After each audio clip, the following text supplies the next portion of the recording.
هدانا لهذا وما كنا لنهتدي لولا أن هدانا الله وأشهد أن لا إله إلا الله وحده لا شريك له وأشهد أن محمدا عبده ورسوله صلى الله على حبيبنا وشفينا مولانا محمد النبي الأمي العربي القرشي وعلى آله وصحبه وسلم. أما بعد فأعوذ بالله من الشيطان الرجيم. بسم الله الرحمن الرحيم. ألف لام ميم ذلك الكتاب لا ريب فيه هدى للمتقين. وقال تعالى إنا نحن نزلنا الذكر وإنا له لحافظون.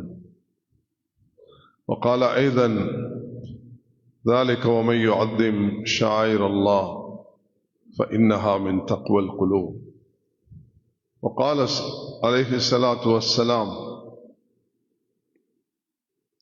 كل أمتي يدخلون الجنة إلا من أبى. قيل من يأبى يا رسول الله؟ قال من أطاعني دخل الجنة من عصاني فقد أبى. கண்ணியத்துக்கும் மரியாதைக்கும் உரிய மஸ்ஜிதுடைய இந்த தலைவர் அவர்களே, அக்கரைப்பற்று ஜமியத்துல் உலமா தலைவர் அவர்களே, மூத்த உலமாக்களே, அல்லாஹ்வின் நல்லடியார்களே, அன்பு சகோதரர்களே, சகோதரிகளே, தாய்மார்களே, ஒரு உபதேசம் செய்யும் பொழுது நான் 2 விஷயங்களை மனசில் எடுப்பதுண்டு. ஒன்றாவது, இந்த சபையில் அமர்ந்திருக்கக்கூடியவர்கள் ஒன்று என்னை விட வயதில் குறைந்தவர்கள் அல்லது என்னை விட வயதில் கூடியவர்கள். என்னை விட வயதில் குறைவாக இருக்கும் பொழுது என்னை விட பாவத்தில் குறைந்தவர்கள், நன்மையில கூடினவர்கள். என்னை விட வயதில் மூத்தவர்களாக இருக்கும் பொழுது எனக்கு முன்பு இந்த பூமியில சஜ்தா செஞ்சவர்கள். அதனால என்னால முன்னால் இருக்கக்கூடிய எல்லோருமே என்னை விட சிறப்பானவர்கள். அல்ஹம்துலில்லாஹ். இந்த ஒரு பாசிட்டிவான ஒரு நோக்கத்தோடு தான் அல்லாஹ் எனக்கு ஒரு சந்தர்ப்பத்தை தந்திருக்கிறான். அக்கரைப்பற்ற மக்களை நான் நேசிக்கின்றேன். உலகத்தில் பல பகுதிகளை அவர்களை நான் சந்திச்சிருக்கிறேன். நல்ல உள்ளம் படைத்தவர்களாக காண்கிறேன். அமெரிக்கா போன்ற நாடுகளில் கூட மஸ்ஜிதுகளை கட்டக்கூடிய அந்த லண்டன்ல பல பகுதிகளில் அல்லாஹ் இந்த பாக்கியத்தை உங்களோட மக்களுக்கு கொடுத்திருக்கிறான் என்பது அது உங்களுக்கு ஒரு பெரிய சந்தோஷம். அதே போன்று இன்று எங்களுடைய குல்லியத் அபீபக்கர் சித்திக் ரலியல்லாஹு அன்ஹு அவர்களுடைய பேரில் உருவாக்கப்பட்ட இந்த கலாபீடத்திலிருந்து பல உலமாக்கள், ஹாஃபிஸ்கள் பட்டம் பெற்று வெளியாகினது. அதுவும் ஒரு ஊருக்கு ஒரு பெரும் பெருமையும் சந்தோஷத்தையும் ஏற்படுத்தி தருகிறது. இந்த ரமதானுடைய காலத்தில் சகோதரிகள், தாய்மார்கள் எல்லோரும் இங்கு மூத்தவர்கள் அல்லாஹுடைய மாளிகையில் வந்து அமர்ந்திருக்கிறீர்கள். அல்லாஹ் நம் அனைவர்களையும் கபூல் செய்து அல்லாஹ் எங்களுடைய கவலைகள், துன்பங்களை போக்கி இந்த வரக்கூடிய ரமதானை சிறப்பாக கழிக்கக்கூடிய பாக்கியத்தை அல்லாஹ் நம் அனைவர்களுக்கும் தருவானாக. கண்ணியமானவர்களே, நாங்கள் ஒரு உம்மத். ஸல்லல்லாஹு அலைஹி வஸல்லம் மொழி, நிறம், ஊர் வித்தியாசம், குலகோத்திரம் என்று பிரித்து பேசவில்லை. நபி அவர்கள் தன்னுடைய 23 வருட முயற்சியினால் ஒரு சமூகத்தை கட்டி எழுப்பிவிட்டு சென்றார்கள். நாங்கள் எல்லோரும் அதே சிந்தனையில வாழ்ந்து அதுக்காக முயற்சி செய்து அதை பலப்படுத்தி அதனூடாக ஒரு சிறந்த சமூகத்தை கட்டி எழுப்பி துனியாவிலிருந்து பிரிய வேண்டும். அதுதான் இந்த மஜ்லிஸுடைய நோக்கமாக இருக்கும். எப்படி இந்த சிறப்பான இந்த மஸ்ஜிதின் ஊடாக நாம் இந்த அக்கரைப்பற்று இருக்கக்கூடிய மஸ்ஜிதுகள் ஊடாக, மதரசாக்கள் ஊடாக முஸ்லிம் உம்மாவுக்கு நலவு ஏற்பட்டு நாம் எல்லோரும் ஒன்றுபட்ட ஒரு தாய்க்கு பிறந்த சகோதரிகளை போல நாம் வாழ்ந்து மரணிக்க வேண்டும் என்பதுதான் என்னுடைய இன்றைய பயானுடைய நோக்கமாக.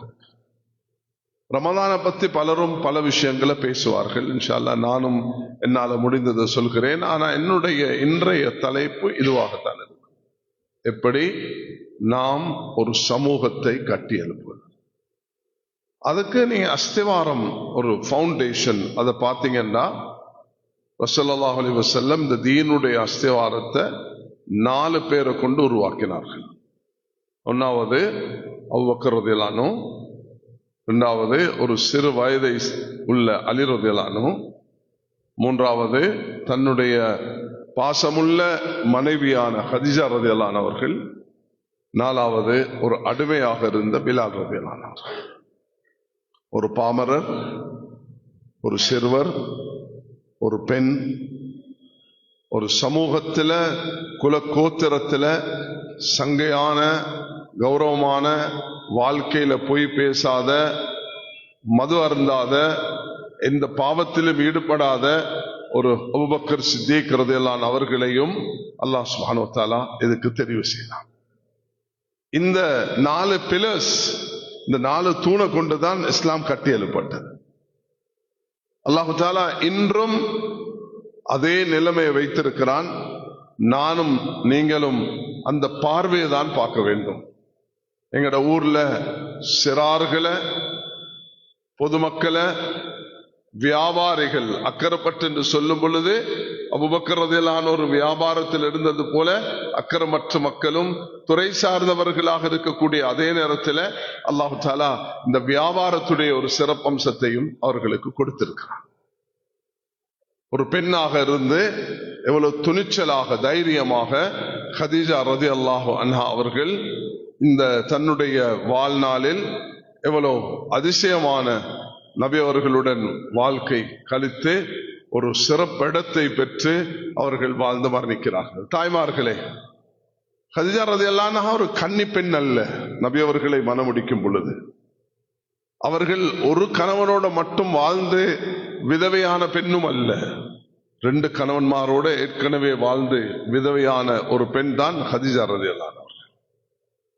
அவர்கள் நபி அவர்களை மணமுடிக்கும் பொழுது 40 வயது, நபி அவர்களுக்கு 25 வயது. ஸல்லல்லாஹு அலைஹி வஸல்லமுடைய உள்ளம் எவ்வளவு விசாலமாக இருந்தது. அவர்கள் எப்படி சகிப்புத்தன்மையோட, தூர்நோக்கத்தோட இந்த அமானிதத்தை சுமந்து 15 வருஷம் கடந்து போகும் பொழுது 55 வயதாகுது. நபி அவர்களுக்கு நபித்துவம் கிடைக்குது. நபித்துவம் கிடைக்கிற அந்த 40 வயதில் அவர்கள் 55 வயதை எத்திருக்கும் பொழுது தனக்கு பெண் குழந்தைகளாக ஜெய்னப், ருக்கையா, உம்மு குல்சூம், ஃபாத்திமா, அது போக ஆண் குழந்தைகளையும் பெற்றெடுத்து அல்லாஹு தஆலா அவர்களை இந்த உலகத்திலிருந்து அவர்களை எடுத்து விட்டார். இந்த மக்காவுடைய சூழலில் நபி அவர்களும் வாழுவதே சிரமமாக இருக்கும் அந்த காலத்துல இந்த பெண் குழந்தைகளை வாழ வைப்பது என்பது எவ்வளவு சிரமமாக இருந்திருக்கும் அவர்களுக்கு.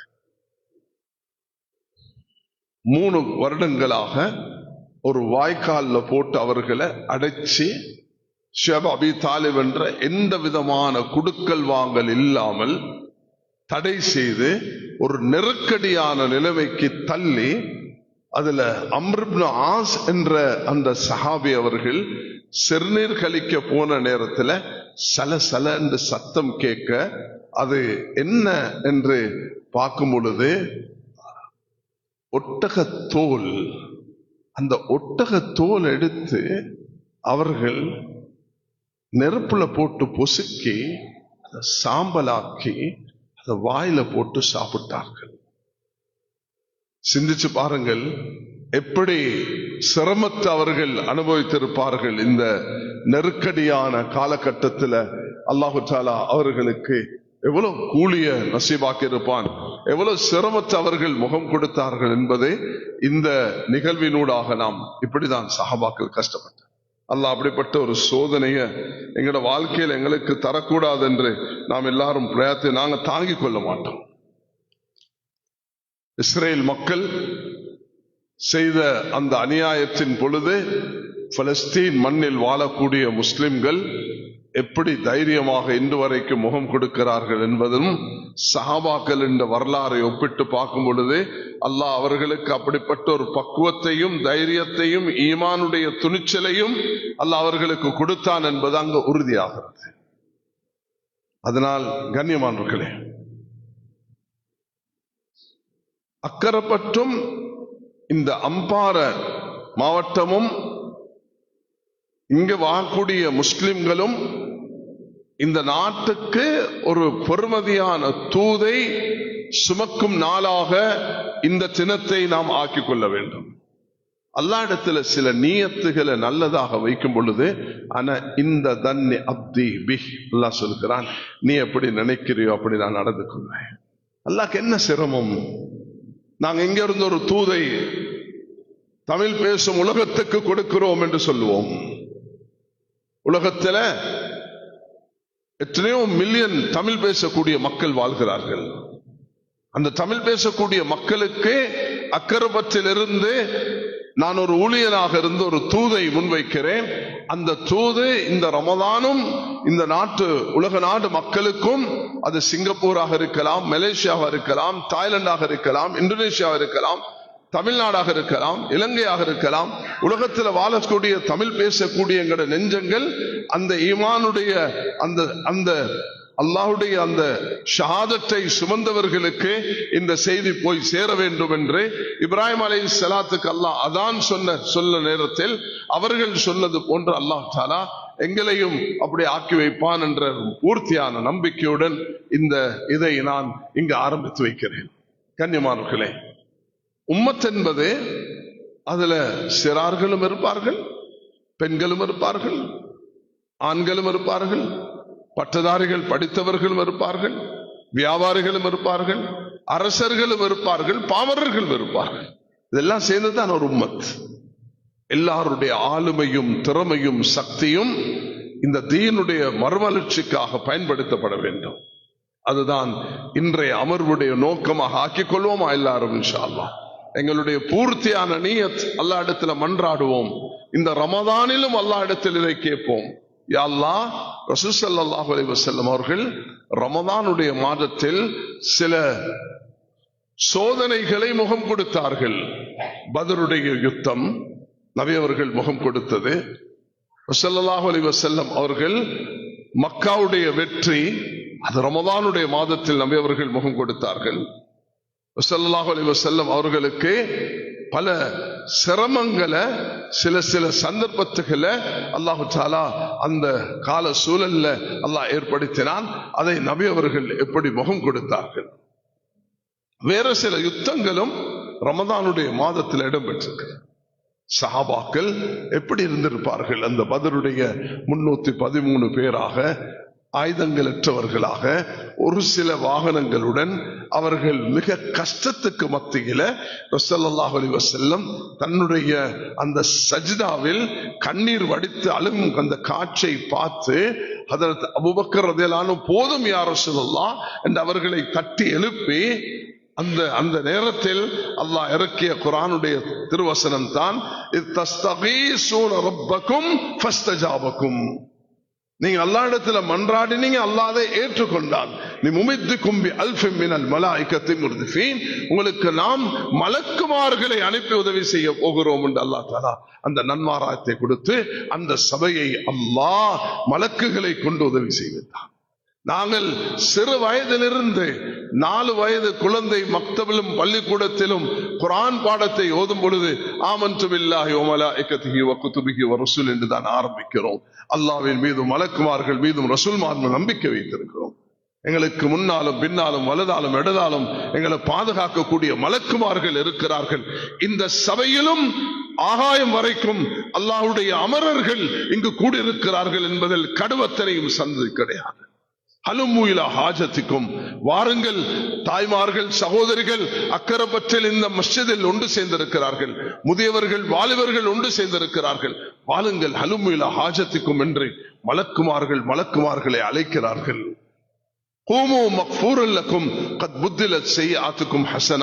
நீங்க இந்த சபையை முடித்து துஆ செய்து பிரியும் பொழுது உங்களோட பாவங்கள் மன்னிக்கப்பட்டு விட்டன, எழும்பி போங்க என்று சொல்லுவார்கள். கண்ணியமானவர்களே, அப்பாஸ் ரலியல்லாஹு அன்ஹு அவர்கள் பத்ருடைய யுத்தம் முடியும் பொழுது ஒருவரை அவர்கள் ஒரு சிறியவர், என்ன அப்பாஸ் ரலியல்லாஹு அன்ஹு அவர்கள் நபியுடைய சிறிய தந்தை சாச்சாதான், ஆனா பத்ருடைய யுத்தத்தில் முஸ்லிமாக அவர்கள் ஏற்றுக்கொள்ளவில்லை. அவர்கள் எதிரிகளுடன் ஒரு நிர்பந்தத்தின் பேரில் எதிரிகளுடன் சேர்ந்து வந்தார்கள். அந்த சபையில அவர்களை ஒரு சிறிய சஹாபி கையால பிடிச்சிட்டு வரும் பொழுது நபி அவர்கள்ட்ட முன்னுக்கு வந்து சொன்னார், நான் தான் இவரை பிடிச்சேன் என்று. அப்பாஸ் ரலியல்லாஹு அன்ஹு சொன்னார்கள், நீ பிடிக்கவில்லை. ரெண்டு பேருக்கும் தகராறு நடக்கும் பொழுது நபி அவர்கள் சொன்னார்கள், ஆனகல்லாஹு பிமலக்கின் கரீமின், சங்கையான ஒரு மலக்கை கொண்டு சஹாபி தோழரே அல்லாஹ் உதவி செய்தான், இல்லாட்டி நீ ஒன்னால் இவரை பிடிக்க முடியாது. அவர் குதிரையில உட்கார்ந்தாலே கால் கீழே படும் அளவுக்கு உயர்ந்தவராக இருந்தார். அவர் ஒரு சத்தத்தை போட்டால் 15 மைல் தூரத்துக்கு அந்த சத்தம் போகுமாம். அல்லாஹ் தஆலா அந்த அளவுக்கு வாட்ட சாட்டமான ஒரு சஹாபியாக அப்பாஸ் ரலியல்லாஹு அன்ஹு அவர்களை ஏற்படுத்தினார். அவர்களுடைய அந்த பக்குவம், அந்த தூர்நோக்கு, அவர்களுடைய அந்த அணுகுமுறை அல்லாஹ் தஆலா அவர்களை கொண்டு வேலை வாங்கிக் கொண்டார்.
ஆக கண்ணியமானவர்களே, சகோதரர்களே, தாய்மார்களே, ரசூல் ஸல்லல்லாஹு அலைஹி வஸல்லம் அவர்கள் ஒரு சிறந்த முன்மாதிரியான ஒரு சமூகத்தை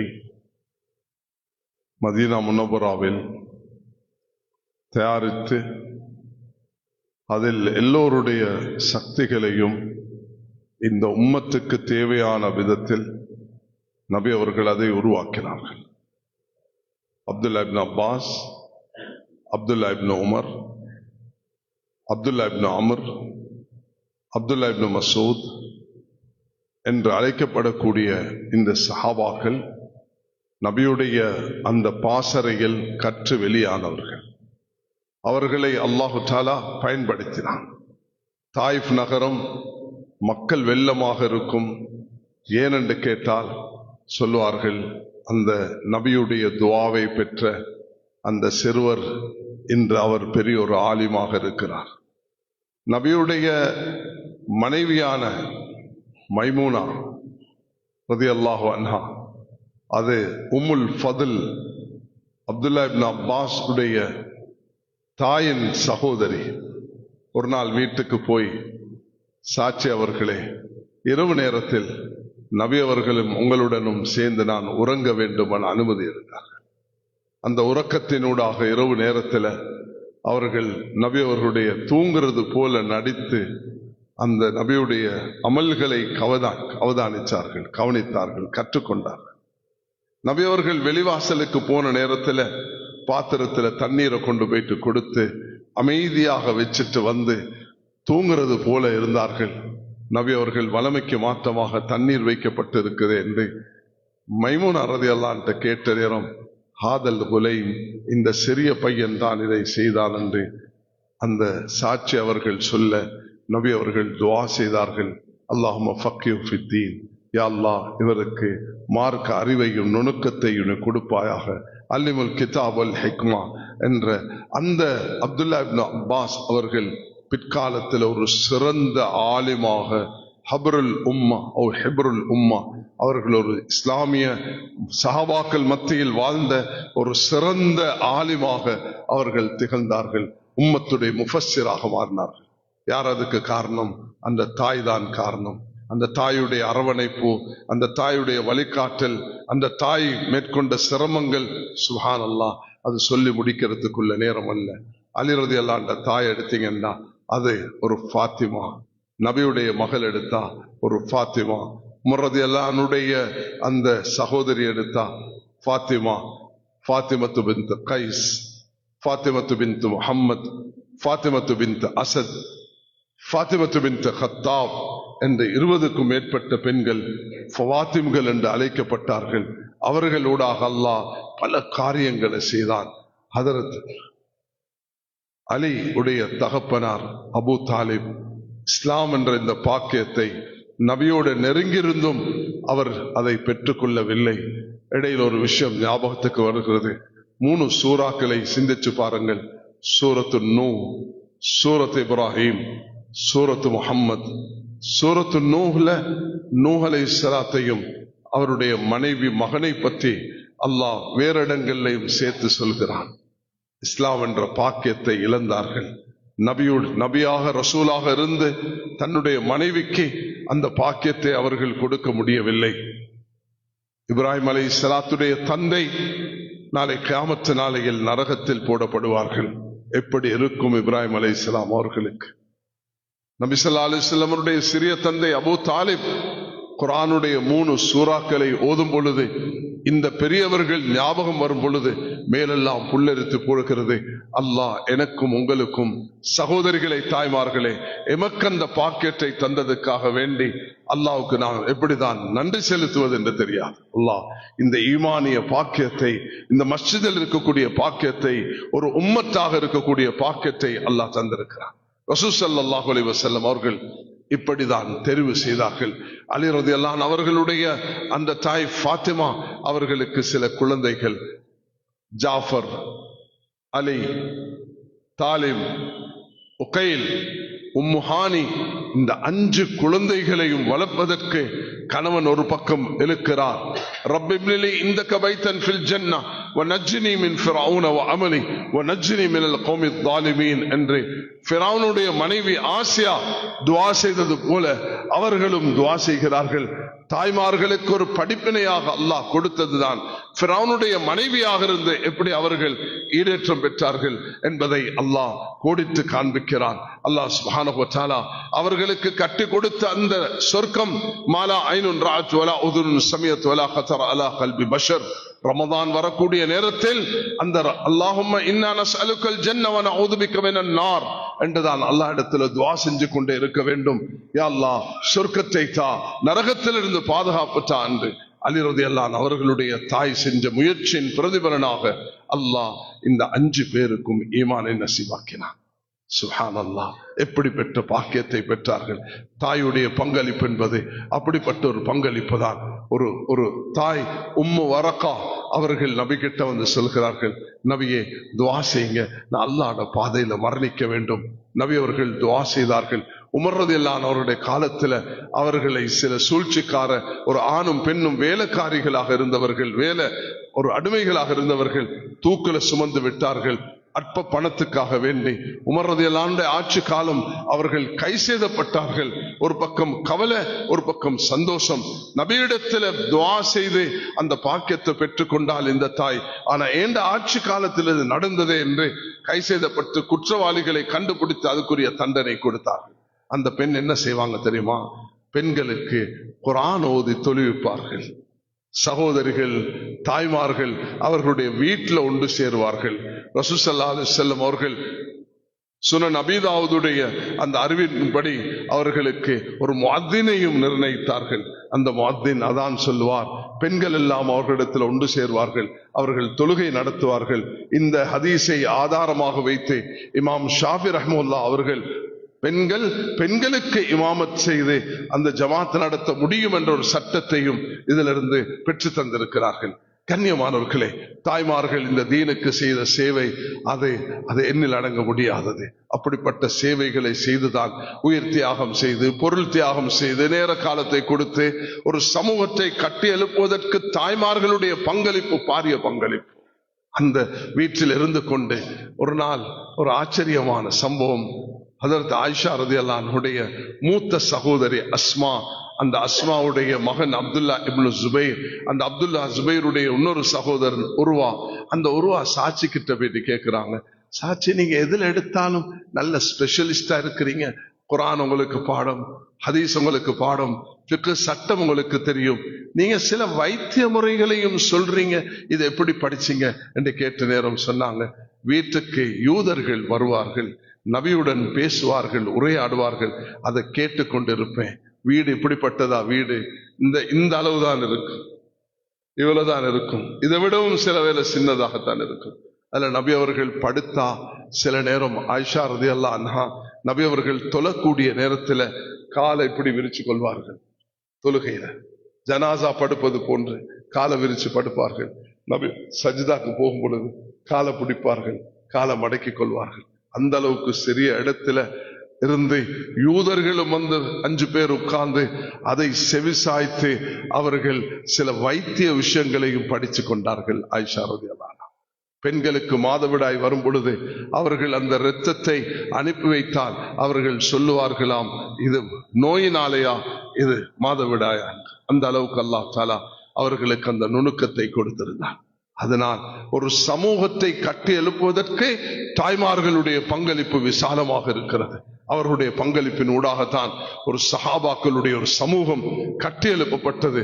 ஒவ்வொரு நேரத்திலும் அவர்களுடைய துணிச்சல், அவர்களுடைய தைரியம், அவர்களுடைய முன்மாதிரியான நடவடிக்கைகள் அவர்கள் வீட்டையும் அந்த சமூகத்தையும் கட்டி எழுப்புறதுக்கு காரணமாக இருந்திருக்கிறார்கள். அதே நேரம் அவர்கள் வளர்த்தெடுத்த அந்த குழந்தைகள், அது அப்துல்லா இப்னு ஜுபைராக இருக்கலாம், அஸ்மாவுடைய மகன். மதீனாக்கு வந்தவுடனே மதீனால யூதர்கள் சொன்னார்கள், சூனியம் செஞ்சு விட்டோம், ஒரு ஆண் குழந்தையும் கிடைக்காது என்று சொன்னார்கள். அந்த நேரத்தில் நபி அவர்கள் இடத்துல கொண்டு கொடுத்தார்கள். ஜுபைர் ரலியல்லாஹு அன்ஹு அஸ்மாவுக்கு மகன் கிடைத்திருக்கிறார். நபி அவர்கள் அப்துல்லா என்று பெயர் வைத்து தஹ்னீக் செய்து அந்த குழந்தையை வளர்த்தெடுத்தார்கள். ஒரு பெரும் போர் வீரராக, பல பாஷைகளில் ஆளுமையுள்ள ஒரு குழந்தையாக, எந்த பாஷை நாடினாலும் அவர் அடிமைகளுடன் பேசுவார்.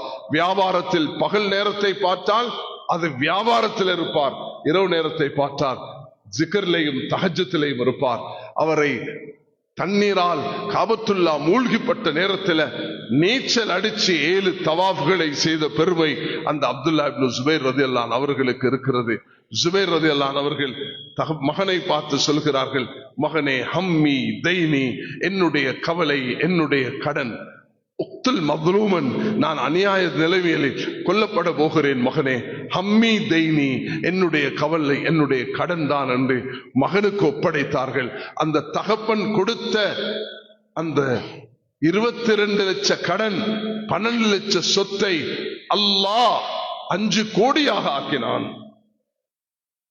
அவர்களுக்கு இருந்த 4 மனைவிமார்களுக்கு 48 லட்சம் பிரித்து கொடுக்கப்பட்டது. அந்த 3 கோடி சொச்சத்தை மிஞ்சுள்ள 3இல் ஒரு பகுதி பேரர்கள் பேத்திகளுக்கு பங்கிடப்பட்டதை இமாம் புகாரி அவர்கள் பதிவு செய்திருக்கிறார்கள்.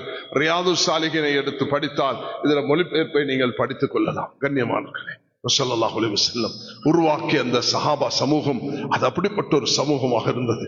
அப்துல்லா இப்னு ஜுபைர் அவர்கள் தாரிகுல் குலஃபா என்ற கிரந்தத்தில் இமாம் சுயூத்தி ரஹ்மத்துல்லாஹ் பதிவு செய்திருக்கிறார்கள். பல பாஷைகளை பேசுவார்கள். பகல் நேரத்தை பார்த்தால் இவருக்கு இரவு தெரியுமா, இரவை பார்த்தால் வியாபாரம் தெரியுமா என்று பார்க்கக்கூடிய அளவுக்கு அவர்களுக்கு அல்லாஹ் துணிச்சலையும் தைரியம் உற்சாகத்தையும் கொடுத்திருந்தார். அப்படிப்பட்ட ஒரு சமூகத்தை உருவாக்க வாலிபர்கள், அந்த துணிச்சலானவர்கள், துறை சார்ந்தவர்களை உருவாக்க வேண்டும். ஆலம்பில் ஹலால் வல் ஹராம் முஆஸ் இப்னு ஜபல், ஹலால் ஹராமை தெரிந்தவர் முஆஸ் இப்னு ஜபல் சொன்னார். ஆலம்பில் ஃபராயித் ஸெய்த் இப்னு சாபித், அனந்தர சொத்து சட்டங்களை தெரிந்தவர் ஸெய்த் இப்னு சாபித் என்று சொன்னார். அக்ரம் பி கிதாபில்லாஹ் உபய் இப்னு காப் ரலியல்லாஹு அன்ஹு அவர்கள் குர்ஆனை அழகாக ஓதக்கூடியவர்கள். ஒவ்வொரு விஷயத்துக்கும் நபி ஸல்லல்லாஹு அலைஹி வஸல்லம் துறை சார்ந்தவர்களை உருவாக்கினார்கள். காலித் என்று சொன்ன நேரத்தில் சைஃபுல்லாஹ், அல்லாஹ்வுடைய வாள். கேட்டார்கள், காலிதே, அல்லாஹ் உங்களுக்கு எதுவும் வாளை இறக்கி வைத்தானா? இல்லை, நான் இஸ்லாத்துடைய விரோதியாக இருந்தேன். உஹதுடைய அத்தனை அநியாயங்களுக்கும் கொலைகளுக்கும் நானும் அந்த ஓரிருவர் தான் காரணமாக இருந்தோம். ஆனால் என்னுடைய மனம் பதிவானது, இஸ்லாத்தை ஏற்றுக்கொண்டேன். அதற்கு பிறகு நபி அவர்கள் என்னை பார்த்து சொன்னார்கள், அல்லாஹ் உன்னை அல்லாஹுடைய வாளாக பயன்படுத்துவானாக. அல்லாஹ் தஆலா காலித் பின் வலீத் அவர்களை அப்படி பயன்படுத்தினார். 60,000 எதிரிகளுக்கு மத்தியில் துணிச்சலாக போவார்கள், திரும்பி வருவார்கள். ஆனால் காயப்பட்டிருந்தார்கள். மேனியில் ஒரு சான் அளவு ஈட்டி அம்பு வால்படாத இடமே கிடையாது. வீட்டில் மரணிக்கும் பொழுது கை சேதத்துடன் மரணித்தார்கள் காலித் பின் வலீத். ஸல்லல்லாஹு அலைஹி வஸல்லம் துறை சார்ந்தவர்களை உருவாக்கினார்கள். துறை சார்ந்தவர்கள், படித்தவர்கள் இருக்கிறீர்கள். என்னுடைய நண்பர் ஃபஹ்மி அவர்கள் இப்பொழுது சொன்னார்கள், நாங்க வாலிபர்களை ஒன்று சேர்த்து உற்சாகப்படுத்தணும். அம்பாறையில் இருக்கக்கூடிய வாலிபர்கள், இந்த வாலிபர்கள் போதும் இந்த நாட்டுக்கும் உலகத்துக்கும் துறை சார்ந்தவர்களாக வருவதற்கு. இது எங்களுடைய பார்வையாக இருக்க வேண்டும். இஸ்லாம் அனுமதிச்ச எந்த ஒரு பகுதியிலும் எங்களுடைய ஆலிம்களும் துறை சார்ந்தவர்களும் இல்லாமல் இருக்கக்கூடாது. அதுதான் ஒரு சமூகம் உருவாகும். இந்த நாட்டில் வாழ்வதாக இருந்தால் நாம் நம்முடைய அந்த சுய கௌரவத்துடன் வாழ்வோமே தவிர பிறருடைய தயவில் வாழ மாட்டோம் என்ற அந்த துணிச்சலுடன் வாழ்ந்து மரணிக்க வேண்டும். அதுக்கு அஸ்திவாரம் தான் இன்றைய அஸ்திவாரம். இன்று நாம் குரல் கொடுப்பது அதற்காக. துறை சார்ந்தவர்கள் இந்த நாட்டுக்கு தேவை. முஸ்லிம்கள் எல்லோரும் அதனுடைய பங்காளிகளை தயாரிக்கிறார்கள். நாமும் அதுக்குரியவர்களை தயாரிக்க வேண்டும். எங்களுடைய டிஃபென்ஸ்ல எந்த குறையும் இருக்கக்கூடாது. அது ஆர்மி, நேவி, போலீஸ் அதை உருவாக்கி அனுப்ப வேண்டும். நெருக்கடிகள் இருக்கும், சிரமங்கள் இருக்கும், முகம் கொடுத்து அதை வெற்றி எடுக்க வேண்டும். சந்தர்ப்பத்தை பயன்படுத்தி நாம் என்னென்ன இஸ்லாம் அனுமதிச்ச துறைகள், சயின்டிஸ்ட்களாக, டாக்டர்களாக, லாயர்களாக, ப்ரொஃபசர்களாக, ஜட்ஜஸ்களாக, இஸ்லாம் அனுமதித்த துறைகள் அனைத்திலும் முஸ்லிம்கள் இருக்க வேண்டும். வாலிபர்கள் அதுக்கு தயாரிக்கப்பட வேண்டும். அதுதான் ஒரு சமூகத்தை உருவாக்கும் என்னுடைய இந்த பயானுடைய நோக்கம். அதுதான் இன்னைக்கு யூனிவர்சிட்டிக்கு போய் பார்த்தீங்கன்னா நீங்க எல்லா யூனிவர்சிட்டில இருந்து வரல கவலையான செய்தி என்னது, ஆண்களுடைய விகிதாசாரம் 25க்கு பெண்களுடைய விகிதாசாரம் 75%. நாங்க பின்னடைந்து கொண்டே போகிறோம். பெண்களை படிக்க வேண்டாம் என்று சொல்லவில்லை. ஆண்களும் பெண்களும் அந்தந்த துறையில, பெண்களுடைய துறையில் அவர்கள் உருவாக வேண்டும், ஆண்களுக்கு தேவையான துறையில் அவர்கள் தயாரிக்கப்பட வேண்டும். அப்பதான் ஒரு சமூகம் உருவாகும். மேலான சமூகம், இந்த சமூகத்தை உருவாக்குறதுக்கு உண்டான இன்றைக்கு அமர்வுதான் இந்த அமர்வு. அந்த நீயத்து, அந்த குமுறல், அந்த அழுகை அல்லாஹ் இடத்தில் இந்த ரமதான்ல எங்களுடைய மன்றாட்டம் இதுவாகத்தான் இருக்க வேண்டும். அல்லாஹ் ஒரு சிறந்த சமுதாயத்தை உருவாக்குவதற்கு இன்றைய அக்கரைப்பற்றுடைய இந்த மஸ்ஜிதில் நாம் எடுத்த இந்த நீயத்தும் வைத்த அந்த எதிர்பார்ப்பும் நிறைவேற்றி தான் அல்லாஹ் இடத்துல கேட்க வேண்டும். அல்லாஹ் தஆலா அதை எத்தி வைப்பான். சுப்ஹானல்லாஹ். ஒரு கண்ணால பார்த்தா அதுக்கு கந்திஷ்டி என்று சொல்லுவோம் அல்லவா? அல் ஐனு ஹக்குன். புகாரியுடைய ஹதீஸ் சொல்கிறது, உண்மைதான். என்றா நீ நல்ல பார்வையாக பார்க்காம ஒரு முசீபத்தான பார்வையாக அவரை போய் பார்த்தா, ஒரு சஹாபி, பத்ர் சஹாபி, இன்னொரு பத்ர் சஹாபியை பார்த்து ஆண்டு ஏங்கினார், மயங்கி கீழே விழுந்துட்டார். அவருக்கு தெரிய வந்துச்சு, யார் ரசூலல்லாஹ், இவரோடாகத்தான் எனக்கு இந்த பாதிப்பு வந்தது. ஸல்லல்லாஹு அலைஹி வஸல்லம் கூட அலா பாரக்த, நீ அவரை பார்த்து பாரக்கல்லா மாஷா அல்லாஹ்னு சொல்லி இருக்க கூடாதான்னு சொன்னார்கள். அது பிறகு சில வைத்திய முறைகளை நபி அவர்கள் சொன்னார்கள். அது உலமாக்கள் இடத்துல கேட்டு தெரிஞ்சு கொள்ளுங்க. சஹி முஸ்லிம்ல தமிழாக்கமும் இருக்கிறது. ரஹ்மத் பதிப்பகம் அவர்கள் செய்த, தமிழ் உலகத்துக்கு செய்த சேவை, 57 கிரந்தங்களை அதில் சஹி முஸ்லிம், புகாரி, திர்மிஸி தமிழ் மொழிபெயர்ப்பில் இங்கேயும் வச்சிருக்கிறார்கள் நினைக்கிறேன். தஃப்சீர் இப்னு கஸீர், அதை எல்லாத்தையும் அவர்கள் தொகுத்து தந்திருக்கிறார்கள். உலமாக்களோடு இருந்து தமிழில் வாசிக்கக்கூடிய அந்த சந்தர்ப்பத்தை அல்லாஹ் நமக்கு தந்திருக்கிறான். ரமதானுடைய காலத்தில் தஃப்சீர் இப்னு கஸீரை எடுத்து தமிழில் வாசிங்கள். அந்த அம்ம ஜுஸை எடுத்து மஸ்ஜிதுகளில் உலமாக்கள் மக்களுக்கு அதை அந்த 30ஆம் ஜுஸுடைய மொழிபெயர்ப்பு ஜமியத்துல் உலமா செய்திருக்கிறார்கள். அதை மக்கள் மயப்படுத்துங்கள். ஒவ்வொரு வீட்டிலும் அம்ம ஜுஸுடைய அந்த மொழிபெயர்ப்புடன் தஃப்சீருடன் இருக்க வேண்டும். அதை நாங்கள் ஒரு உம்மத்தை உருவாக்குறதுக்கு குர்ஆனுடன் இணைப்பு, அல்லாஹ்வுடன் நேசம், அந்த ரசூலுல்லாஹி அலைஹி வஸல்லம் அன்பு, சஹாபாக்களை முன்மாதிரியாக எடுத்துக்கொண்டு பயணிக்கும் பொழுதுதான் ஒரு உம்மத்து உருவாகும். சொல்றேன், வியாபாரிகள் தன்னுடைய வியாபாரத்தை சரியான முறையில் பயன்படுத்தினால் ஒரு சமூகத்துக்கு அந்த பணத்தினால் உதவியாக இருக்கும். இஸ்லாம் கொடுப்பதற்கு சில வழிகளை வைத்திருக்கிறது. ஒன்னாவது ஈசார், தண்ட தேவை இருந்தாலும் பிறருக்கு கொடுக்கணும். யூசிரூன அலா அன்ஃபுஸிஹிம் வலவ் கான பிஹிம் ஹஸாஸா. தனக்கு தேவை இருக்கிற நேரத்துல வீட்டுல விளக்கு அணைச்சிட்டு குழந்தைக்குள்ள சாப்பாட்டை எப்படி வந்த விருந்தாளிக்கு கொடுத்தார்கள் என்று அல்லாஹ் தஆலா பாராட்டுகிறான். ஒரு ஆட்டு தலை 7 வீடுகளுக்கு சுத்தி போற அளவுக்கு அவருக்கு கொடுக்க வேண்டும், அவருக்கு கொடுக்க வேண்டும் என்று கொடுத்தார்கள். யுத்இமூன தஆமல ஹுப்பிஹி மிஸ்கீனன் வ யதீமன் வ அஸீரா. தனக்கு தேவை இருந்த பொழுதும் அலி ரலியல்லாஹு அன்ஹு அவர்கள் வந்த மிஸ்கீனுக்கும் அனாதைக்கும் அந்த சிறை கைதிக்கும் கொடுத்ததை அல்லாஹ் குர்ஆன்ல பாராட்டுகிறான். ஒன்று இருக்கிறது ஈசார், ஒன்று இருக்கிறது இன்ஃபாக். வஅன்ஃபிகு ஃபீ ஸபீலில்லாஹ் வலா துல்கு பிஐதிக்கும் இலா தஹலுகா. தர்மம் கொடுங்கள், செலவழிங்கள் அல்லாஹ்வுடைய பாதையில். உங்களுடைய கரங்களை அழிவில் போட்டுக் கொள்ள வேண்டாம், கஞ்சத்தனம் வேண்டாம். கஞ்சன் அல்லாஹ் விட்டு தூரமானவன், சொர்க்கத்தை விட்டு தூரமானவன். கொடையாளி அல்லாஹ்க்கு நெருக்கமானவன், அது சொர்க்கத்துக்கு நெருக்கமானவன் என்று ஹதீஸ்ல வந்திருக்கிறது. அதனால் எப்பொழுதும் கொஞ்சம் இருந்தாலும் கொடுத்து பழக வேண்டும். அதுதான் இஸ்லாம் கற்றுத்தந்த பாடம். அந்த பாடத்தின் அடிப்படையில் பார்க்கும் பொழுது ஒரு சமூகம் உருவாகிறதுக்கு இன்ஃபா, வக்ஃப்கள் உருவாக்கப்பட வேண்டும். ஒரு வக்ஃபை கட்டி எழுப்புவதன் ஊடாக தர்மங்கள் மக்களுக்கு, மஸ்ஜிதுக்கும் மதரசாக்களுக்கும் நாங்க அதுகளை உருவாக்கிவிட்டு, இந்த நாட்டில் வாழ்ந்த மூத்தவர்கள், முன்னோர்கள் அந்த சுன்னத்தை நிறைவேற்றி விட்டு போயிருக்கிறார்கள். எங்களோட கடமை ஒன்று இருக்குது. யாருக்கு எந்த வக்ஃப் கொடுக்கப்பட்டிருக்கிறதோ அதை கட்டி பாதுகாப்பது ஆக முக்கியமானது. ரசூல் ஸல்லல்லாஹு அலைஹி வஸல்லம் தந்த வாழ்நாளில் ஹதியா, கிஃப்ட், நன்கொடையூடாக வாழ்ந்திருக்கிறார்கள். நபித்துவத்துக்கு பிறகு 23 வருஷத்தில் நபி அவர்கள் நபித்துவத்துக்கு முன்பு வியாபாரம் செய்தார்கள். அதுபுறம் வியாபாரம் செல்லவில்லை. சஹாபாக்கள் என்ன செய்வார்கள்? ஒட்டகங்களை கொண்டு விடுவார்கள். மதீனாக்கு முன்னால தன்னுடைய ஆடுகளை வந்து கட்டி வைப்பார்கள். இதுல பாலை கரைத்து நீங்க எடுத்துக்கொள்ளுங்கள் சொல்வார். மணிகா என்று சொல்லப்படும். அது ஒரு வகையான தர்மமாக இருந்தது. மதீனத்து மக்கள் ஈச்ச கொலைகளை கொண்டு மஸ்ஜிதில் தொங்க விடுவார்கள். வீட்டுக்கு வீட்டு உதவி செய்வார்கள். அல்லாஹ் தஆலா இதை பாராட்டியிருக்கிறான். ஸல்லல்லாஹு அலைஹி வஸல்லம் அவர்களுக்கு சில யூதர்களும் சில அந்நியர்களும் ஹதியாவாக அனுப்பினதை நபி அவர்கள் பெற்றுக் கொண்டிருக்கிறார்கள். ஒரு தாய் தன்னுடைய கையால நெசவு செய்து தயாரித்த ஒரு ஆடையை நபி அவர்களுக்கு கொண்டு கொடுத்தார்கள். நபி அவர்களை அணிந்து கொண்டு அடுத்த நாள் வந்த நேரம் ஒரு சஹாபி வந்து சொல்கிறார், யா ரசூலல்லாஹ், நீங்க எனக்கு இதை தாங்கன்னு கேட்டார். நபி அவர்கள் கழட்டி கொடுக்கிற நேரம் சஹாபாக்கள் ஆத்திரப்பட்டார்கள். நேத்து தானே வாப்பா நபி அவர்கள் எடுத்தார்கள், அந்த பெண் நபிக்கு தானே தயாரிச்சுட்டு வந்தது, நீ இதை போய் கேட்டாய் என்று ஆத்திரப்பட்ட நேரத்தில் அவர் சொன்னார், நான் எதுவும் பொழுதுபோக்குக்கும் வேற எதுக்கும் இதை எடுக்கவில்லை, என்ற கஃபனுக்காக நான் கேட்டேன். இமாம் புகாரி சொல்கிறார்கள், அந்த மனிதனுடைய எண்ணம் படியே அது கஃபனாக மாறிவிட்டது. அல்லாஹ் சுப்ஹானஹு வ தஆலா, கண்ணியமானவர்களே, நாங்க மூணாவது நாலாவதாக ஹதியா இருக்கிறது. அதுக்கு பிறகு சதகா. சதகா அது பலாய் முசீபத்துகள் இல்லா ஆக்கும். ஒரு பேரிச்சபலத்தை தர்மமாக கொடுத்திருந்தாலும் உன் நரகத்திலிருந்து பாதுகாப்பு தேடுங்கள் சொன்னார். அப்ப ஈசார் அது எங்களால செய்ய இயலாது. அபூபக்கர் ரலியல்லாஹு அன்ஹு அவர்களுக்கு நபி அவர்கள் விதிவிலக்காக அனுமதி கொடுத்தார்கள். அவர்களுடைய தேவை இருக்கிற நேரத்தில் கொடுக்கிறது. அது எல்லாராலும் சாத்தியம் இல்லை, அது எல்லாரும் செய்யவும் கூடாது. தன்னுடையதை பாதுகாத்துக் கொள்ளணும், தன்னுடைய உடம்ப, தன்னுடைய குடும்பத்தை, தன்னுடைய இனபந்துகளை அது ஒருதான் வெளியில கொடுக்கணும் என்பதுதான் மார்க்கத்துடைய வழிகாட்டல். ஆனால் இஸ்லாம் இந்த கோட்பாடோடு தான் வளர்க்கப்பட்டிருக்கிறது. அபூபக்கர் ரலியல்லாஹு அன்ஹு அவர்கள் அப்படிதான் தியாகம் செய்தார்கள்.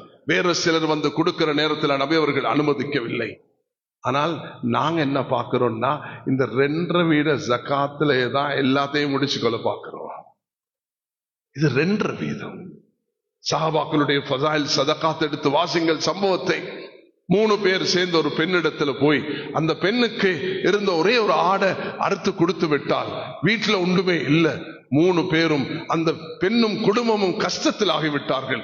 வந்தார்கள் மதீனாவுக்கு, கஷ்டத்தோடு வந்தார்கள். 3 பேரையும் சந்தித்தார்கள்.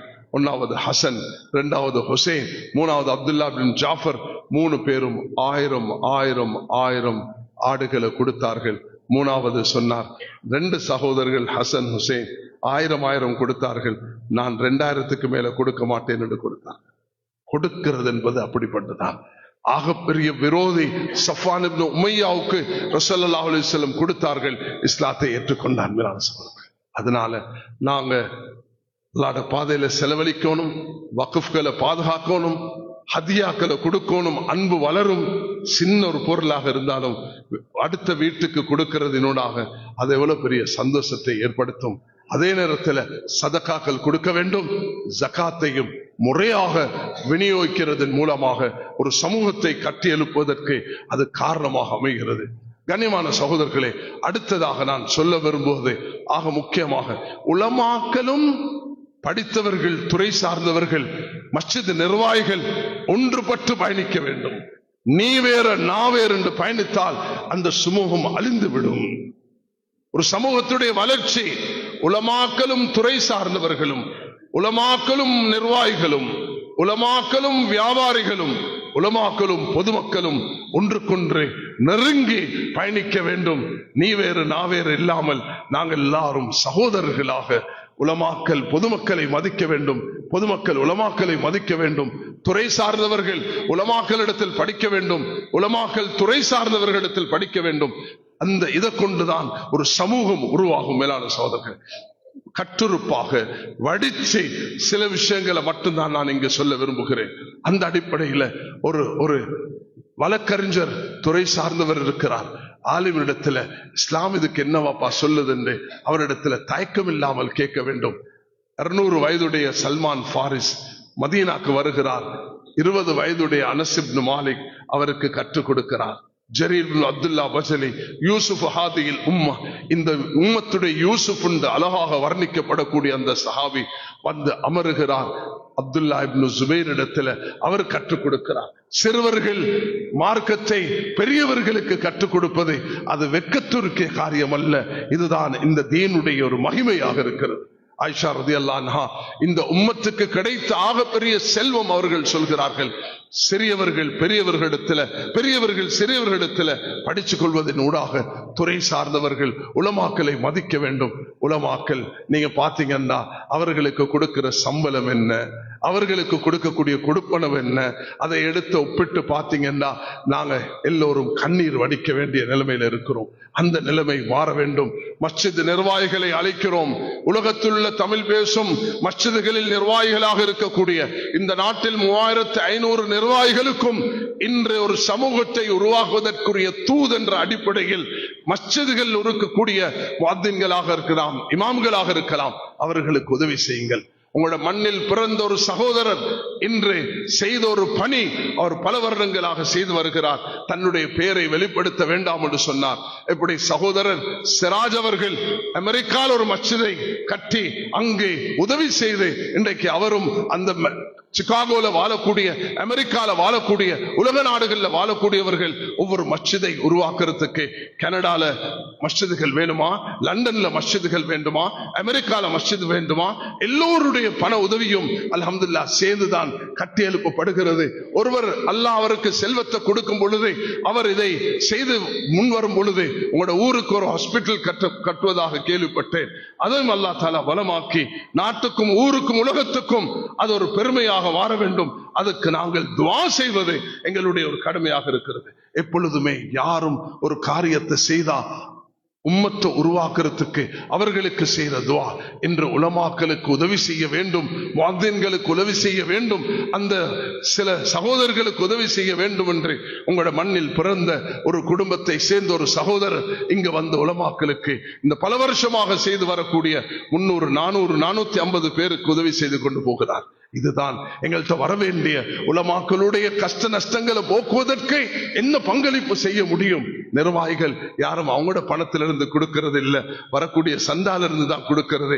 கொடுக்கக்குள்ள கொஞ்சம் தாராள உள்ளத்தை வச்சா அல்லாஹ் தர நாடினால் தந்து கொண்டே இருப்பான். சுப்ஹானல்லாஹ், நீயத்தை வச்சுதான் நடக்கும். ஆக சிறார்கள் தயாரிக்கப்பட வேண்டும், பெண்கள் தயாரிக்கப்பட வேண்டும், துறை சார்ந்தவர்கள் உலமாக்களோடு இணைந்து பயணிக்க வேண்டும்.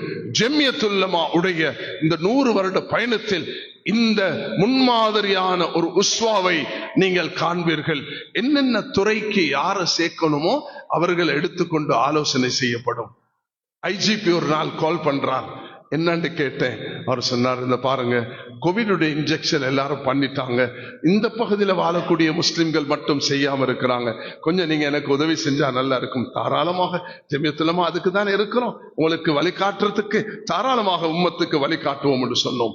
அதானுடைய கோவிடுடைய நேரத்துகள் எல்லா ஆலயங்களும், எல்லா மஸ்ஜிதுகளும், எல்லா வணக்க ஸ்தலங்களும் மூடப்பட வேண்டும் என்று சொல்ல நேரத்தில் நாங்க ஐஜிபியோட போயிட்டு பேசினோம். எங்களுக்கு ஒரு சலுகை தர வேண்டும், எங்களோட மஸ்ஜிதில் இமாமும் முஅத்தினும் இருக்க வேண்டும், அங்கு அதான் சொல்லப்பட வேண்டும் என்று சொன்ன நேரத்தில் ஜம்மியத்துல் உலமாவும் போலீஸ் டிபார்ட்மெண்ட்டும் ஒன்று சேர்ந்து நாட்டில் எல்லா மஸ்ஜிதுகளுக்கும் அந்த நோட்டீஸை விநியோகித்து அந்த அதானுடைய அந்த ஷிஆரை, அல்லாஹ்வுடைய அத்தாட்சியை பாதுகாப்பதற்கு நாம் உதவியாக இருந்திருக்கிறோம் என்று யாரும் மறந்து விடக்கூடாது. துறை சார்ந்து இந்த நாட்டுக்கு கிடைச்சிருக்கக்கூடிய பாக்கியங்களை எண்ணி பாருங்கள். MMDA இந்த நாட்டுக்கு கிடைச்சிருக்கக்கூடிய விவாகரத்து சட்டம், இந்த நாட்டுக்கு கிடைச்சிருக்கக்கூடிய வக்ஃபுடைய ஆக்ட், இந்த நாட்டுக்கு கிடைச்சிருக்கக்கூடிய முஸ்லிம் ஸ்கூல்கள், இது எங்களுக்கு கிடைச்சிருக்கிற பாக்கியம். அக்கரைப்பட்டில் இருக்கக்கூடிய முஸ்லிம் ஸ்கூல்கள் என்றால் அதை வளப்படுத்துவதற்கு எப்படி மதரசாக்கு செலவழிக்கிறோமோ, மஸ்ஜிதுக்கு செலவழிக்கிறோமோ, ஸ்கூலுக்கும் செலவழிக்க வேண்டும். இதை கொண்டுதான் ஒரு சமூகம் கட்டி எழுப்பப்படும். அம்பாறை டிஸ்ட்ரிக்ட்ல இருக்கக்கூடிய ஸ்கூல்களுக்கு வரக்கூடிய ரமதான்ல ஒரு பகுதியை ஜகாத்து தூக்கி வைங்க, அது கொடுங்க. அந்த ஊர்ல உங்களோட குடும்பத்துல அந்த பைத்துல் மால்ல கொடுக்கக்கூடிய விதத்துல கொடுங்க. உங்களோட சதக்கால இருந்து கொடுங்க, உங்களோட ஹதியால இருந்து கொடுங்க, உங்களோட உள்ளத்தால் அல்லாஹ் தந்ததுல ஒரு 5% கொடுங்க. இந்த மக்களுடைய சமூகத்தை கட்டி எழுப்புவதற்கு அதை கொண்டுதான் ஒரு சமூகம் கட்டி எழுப்பப்படும். அது இல்லாமல் வெறுமனே ஜகாத்துல ஃபத்வா கேட்டு அங்க கொடுக்கலுமா இங்க கொடுக்கலுமா என்ற அந்த ஃபத்வாவுக்கு போகாமல் இப்படிப்பட்ட ஒன்றை உருவாக்குங்கள். ஸ்கூல்கள், எங்களுக்கு காதிமார்கள் நியமிக்கப்படுகிறார்கள், அந்த காதிமார்களுக்கு உதவி செய்யுங்கள். நீங்க அவர்களுக்கு ஒரு சரியான இடத்தை எடுத்து கொடுப்பது அந்த நிர்வாகத்தை செய்வதற்கு உதவியாக இருக்கும். எல்லா விஷயத்தையும் அரசாங்கத்திடத்தில் எதிர்பார்க்க முடியாது. நாங்களும் சில காரியங்களை செய்வதூடாகத்தான் இந்த விஷயங்களை கட்டி எழுப்ப முடியும். இந்த நாட்டுக்கு சில பெரும் நாடுகள்ல கிடைக்காத, அக்கம் பக்கத்தில் இருக்கக்கூடிய நாட்டில் கிடைக்காத சில பாக்கியங்கள் எங்களுக்கு கிடைத்திருக்கிறது. அதுதான் இஸ்லாமிய பொருளாதாரம். உங்களுக்கு தெரியும், வங்கித்துறையில இஸ்லாமிய பொருளாதாரம் படித்தவர்கள் ஏராளமானவர்கள் இங்க இருக்கிறீர்கள். இந்த நாட்டில் 2005 முன்னைய நாள் சில துறை சார்ந்தவர்கள் இன்றும் உயிர் வாழக்கூடியவர்கள் செய்த சில தியாகத்தின் காரணத்தினால் இந்த நாட்டுக்கு கிடைச்சிருக்கிற ஒரு பாக்கியம். நஷ்ட லாபம் இஸ்லாமிய பொருளாதாரத்தில் இருக்கும், அதை நாங்கள் சகித்துக் கொள்ள வேண்டும். அதற்கு காரணம் நிர்வாகத்தில் வரக்கூடிய சில அது கவனமின்மையின் காரணமாக இருக்கும். அது ஒரு பக்கம் இருக்க, இந்த நாட்டில் கடந்த காலங்கள் 15 வருஷங்களாக எப்படிப்பட்ட சோதனைகள் அனுபவித்திருக்கிறோம். நீங்க எல்லாம் 30 வருட யுத்தத்தை எப்படி சந்திச்சீர்கள் என்று உங்களுக்கு நான் சொல்லி விளங்க வைக்க தேவையில்லை. சுனாமி வந்த நேரத்தில் மருதமனை எப்படி இருந்தது என்று நீங்கள் பார்த்திருக்கிறோம். இந்த அம்பார பகுதியும் அந்த அம்மான் தொட்ட பகுதியும் எப்படி சோதனைக்கு உள்ளாக்கப்பட்டது என்று எங்களுக்கு தெரியும். நான் மருதமுனையில போய் மௌலானா இடத்துல பேசின நேரத்தில் எத்தனை தாய்மார்கள் உயிரிழந்தார்கள் என்று சொன்ன நேரத்தில் என்னை பிடிக்க வேண்டாம், என்னுடைய மேனியில் ஆடை இல்லை என்று தாய்மார்கள் உயிரை கொடுத்த அப்படிப்பட்ட தாய்மார்களும் இந்த மண்ணில் வாழ்ந்து மரணித்திருக்கிறார்கள். அல்லாஹ் தஆலா 17,000 ஜனாசாக்களை நாங்கள் இந்த சுனாமியில் அடக்கி இருக்கிறோம். நானும் அந்த நேரத்தில் 2004 அந்த டிசம்பர் 30 40 நாள் நான் இதில் ஈடுபட்டது எனக்கு தெரியும். எப்படி நாங்க விதவைகளுக்கு அவர்களுக்கு வழிகாட்டினோம், அனாதைகளுக்கு வழிகாட்டினோம். ஜெமியத்துல் உலமா செய்த ஒரு பாரிய சேவைதான். இந்த விஷயத்துல கவனம் செலுத்துங்கள். இஸ்லாமிய வங்கி என்று சொன்னாலே வட்டி தான், மாத்து கருத்து கிடையாது. இஸ்லாமிய அந்த வங்கி ஆக்ட் எடுத்து படிச்சீங்கன்னா அது வட்டியாகத்தான் இருக்கும். ஆனால் 2005 பெரிய மாற்றம் ஒன்று நடந்தது. அதுக்கு 3 பேர் மௌத்தாகிவிட்டார்கள். கண்டியை சேர்ந்த ஜஸ்டிஸ் ஜமீல், மிஸ்டர் ஆலிஃப், அவர் பதீருதீன் முகமது அவருடைய ஒரு செக்ரட்டரியாக இருந்திருக்கிறார். அதே நேரத்தில் மிஸ்டர் மரிக்கார், இந்த 3 துறை சார்ந்தவர்கள். அவர்கள் அந்த நேரத்தில் இருந்த மிஸ்டர் ஜாயவர்தன அவர்களோட பேசி அந்த நேரத்தில் அதை கொண்டு வருவதற்கு பார்லிமெண்ட்ல சட்டம் மாத்திரத்துக்கு அல்லாஹ் தஆலா காரணமாக இருந்தார். இன்று வாழ்கிறார்கள். உங்களுடைய இந்த யூனிவர்சிட்டியுடைய சான்சலராக இருக்கக்கூடிய கௌரவத்துக்குரிய PC ஃபாயில் முஸ்தபா அவர்கள், அதே நேரத்தில் எங்களுடைய டாக்டர் ரஃபீக் காசிம் அவர்கள், இவர்கள் உயிர் வாழ்கிறார்கள். அல்லாஹ் அவர்களுக்கு உடல் ஆரோக்கியத்தை கொடுக்க வேண்டும். அவர்கள் செய்த முயற்சியின் காரணத்தினால் நாட்டுடைய ஆக்டை மாற்றி அமைக்கப்பட்டது. அப்படின்னா PLS, ப்ராஃபிட் லாஸ் ஷேரிங், பேங்க்ல வியாபாரம் செய்ய முடியும் என்ற சட்டம் 2005 பிறகுதான் இந்த நாட்டில் உருவாக்கப்பட்டது. அதுக்கு இந்த முஸ்லிம்கள் தான் காரணமாக அமைந்தார்கள்.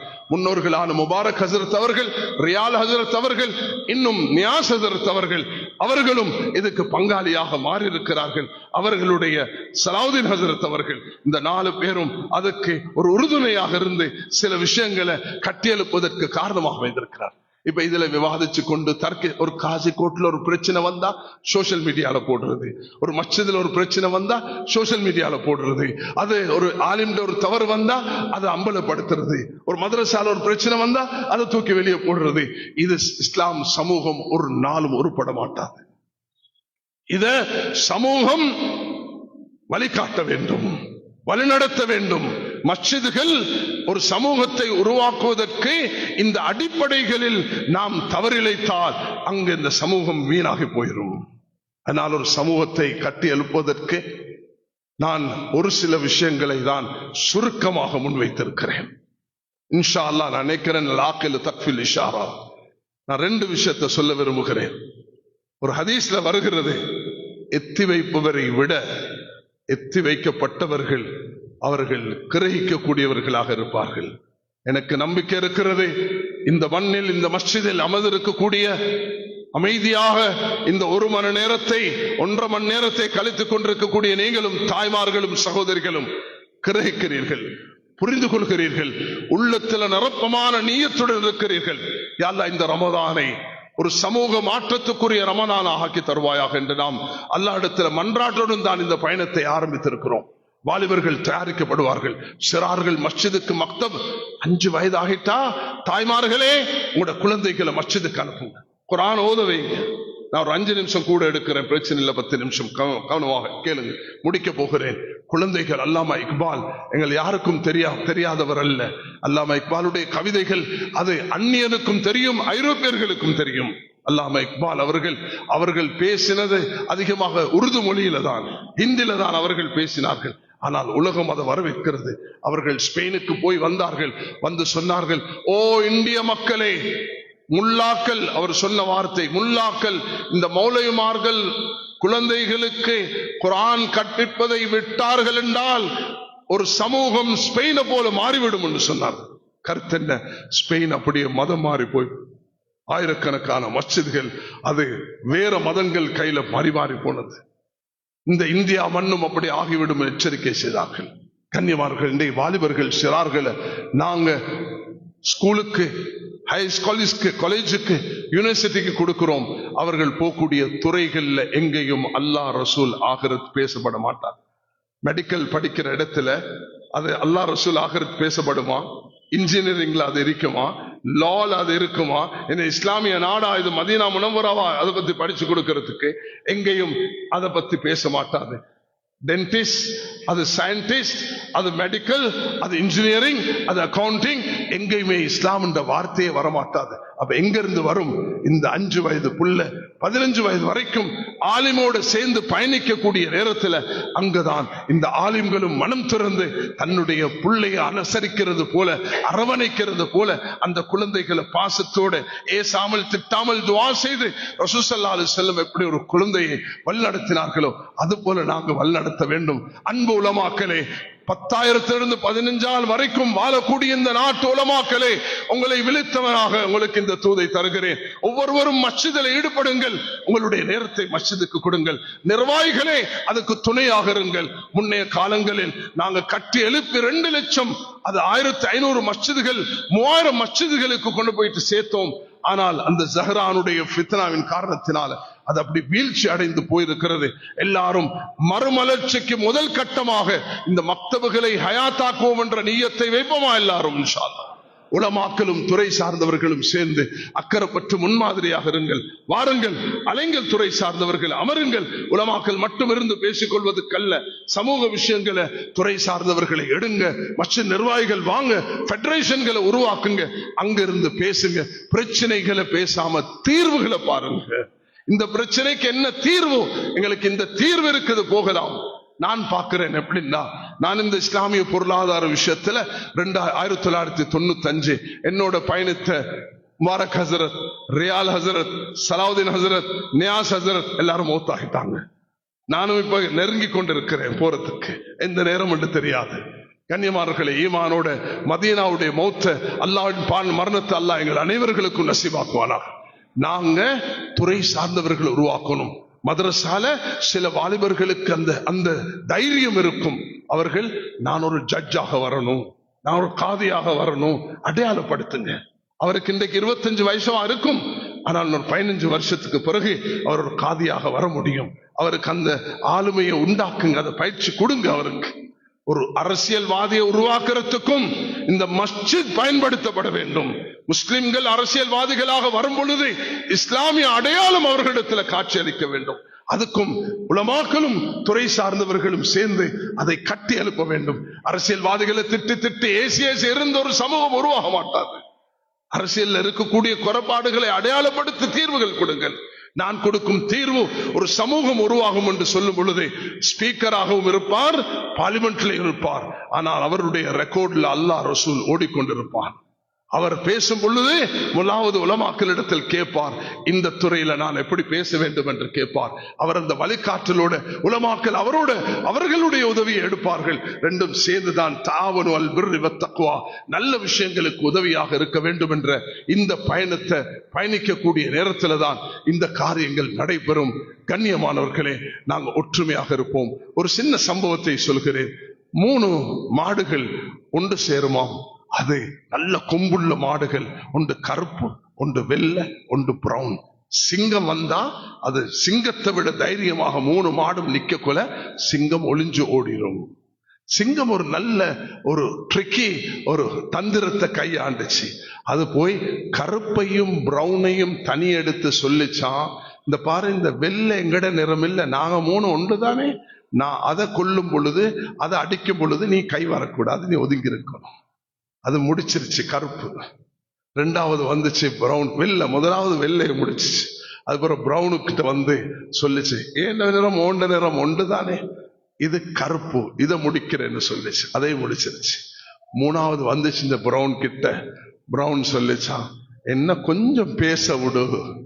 என்ன பேச போறா? குத்தில்னா யௌம குத்தில அத்தௌருல் அப்யத் என்று வெள்ளை கொல்லப்பட்டதோ அன்று நானும் கொல்லப்பட்டு விட்டேன். இந்த கோஷத்தை எழுப்பினார்கள் அலி ரலியல்லாஹு அன்ஹு அவர்கள்.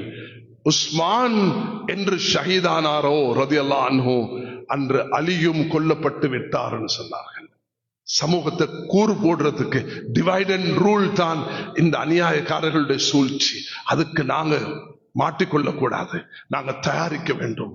இந்த நாட்டுக்கு தகுதியானவர்கள் இப்ப இருக்கக்கூடியவர்களோட கைகோர்த்து மஸ்ஜிதுகள் உலமாக்கள் அவர்களோட பேசி மார்க்க விஷயங்களை அவர்களோட பரிமாறி அவர்களை வளர்த்து எடுக்க வேண்டும். எதிர்காலம் ஒரு சமூகம் உருவாகிறதுக்கு இந்த நாட்டில் நாங்க எங்களை மெரிட்ஸோட வாழ்றதுக்கு இது உதவியாக இருக்கும் என்று சொல்லிக்கொண்டு வரக்கூடிய ரமதான் ரஹ்மத்துடையது, மக்ஃபிரத்துடையது, நரக விடுதலையுடையது. அல்லாஹ் தஆலா இரக்கம் உள்ளவன். அல்லாஹ் அக்பர். ரசூல் ஸல்லல்லாஹு அலைஹி வஸல்லம் அவர்கள் பல சந்தர்ப்பத்தில் பலதையும் சுட்டி காட்டியிருக்கிறார்கள். தாயை விட பன்மடங்கு இரக்கம் உள்ளவன் அல்லாஹ். அந்த அல்லாஹோட நெருங்குவோம். ரமதான அதிகமான 4 விஷயங்கள். அஸ்தக்ஃபிருல்லாஹ், லா இலாஹ இல்லல்லாஹ், அஸ்அலுக்கல் ஜன்னah வ அஊது பிக மினன் நார்.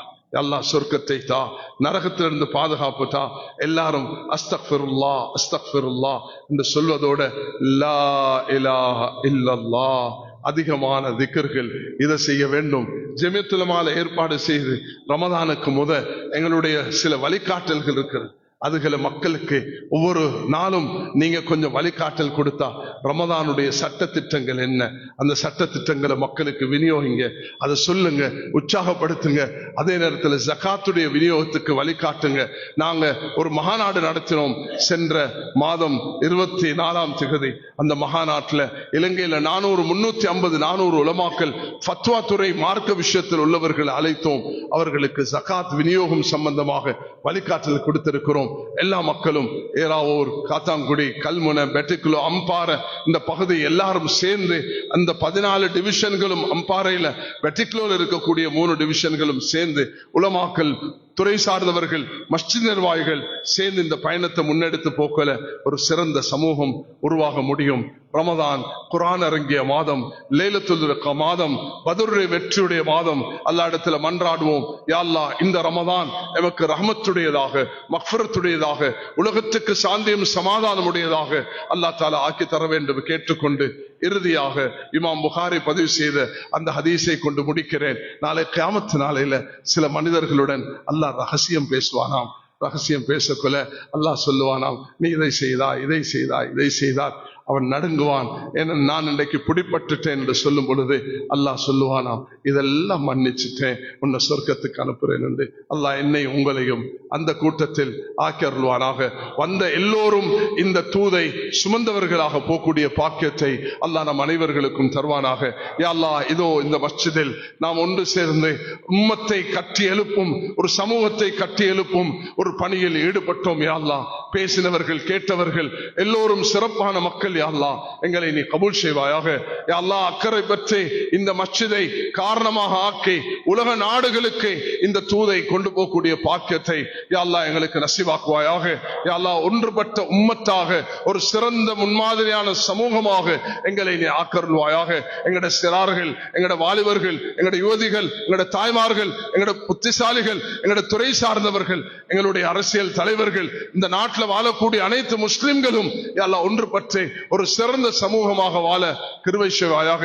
எங்களுடைய தப்பு தவறுகள் குற்றம் குறைகளை மன்னித்து உண்மையான மூமின்களாக வாழ்ந்து மதீனாவுடைய மௌத்தை, உன்னுடைய பாதையில் மரணத்தை தந்தருள்வாயாக. வாஹிர் தவான் அல்ஹம்துலில்லாஹி ரப்பில் ஆலமீன். வஸ்ஸலாமு அலைக்கும் வரஹ்மத்துல்லாஹி வபரகாத்துஹு. வ அலைக்கும் ஸலாம்.